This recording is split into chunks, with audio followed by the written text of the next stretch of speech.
আসসালামু আলাইকুম। রনি ম্যাথ কেয়ারের অনলাইন ক্লাসে স্বাগতম।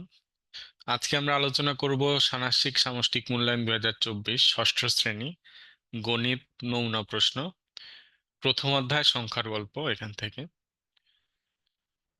তো এখানে আমরা প্রথমে দিয়েছি সংক্ষিপ্ত প্রশ্নের উত্তর লিখো। তিনটা সংক্ষিপ্ত প্রশ্ন দিয়েছি। সংখ্যা কি? স্বাভাবিক সংখ্যা কাকে বলে? সংখ্যা রেখা কাকে বলে?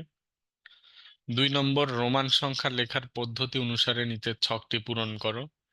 রোমান সংখ্যা দেওয়া থাকবে, রোমান সংখ্যাতে সেটা প্রকাশ করা লাগবে। 3, ঘড়িতে কয়টা বাজে? একটা ঘড়ির দেওয়া থাকবে, সে কয়টা বাজে বলতে হবে। কাগজের ভাঁজে লুকানো স্থানীয় মান নির্ণয় পদ্ধতি ব্যবহার করে 78-এর স্থানীয় মান নির্ণয় করে। এখানে যে কোনো সংখ্যা থাকতে পারে। এটা প্র্যাকটিক্যালি হাতে কলমে করে দেখাইতে হবে টিচারকে।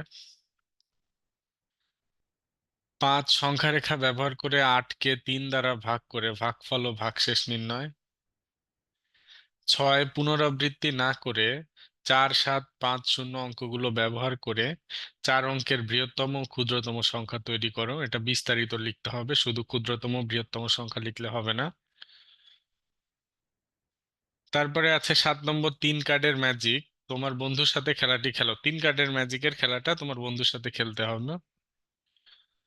8 নম্বর, একটি তালা খোলার জন্য নিচের সংকেতগুলো ব্যবহার করে 4 অঙ্কের কোডটি নির্ণয় করো। এখানে 4 অঙ্কের কোড নির্ণয় করা লাগবে। এখানে বিভিন্ন ক্লু দেওয়া আছে, সেই ক্লুগুলো থেকে 4 অঙ্কের কোড ব্যবহার করতে হবে, নির্ণয় করা লাগবে। এবং এটা বিস্তারিত লিখে করতে হবে। শুধু আমি 4টা কোড নির্ণয় করলাম তাহলেই হলো এরকম না, বিস্তারিত লিখে নির্ণয় করতে হবে। উত্তরগুলো পেতে আমাদের চ্যানেলটি সাবস্ক্রাইব করে রাখবে সবাই। ইনশাল্লাহ উত্তর তাড়াতাড়ি পেয়ে যাবে।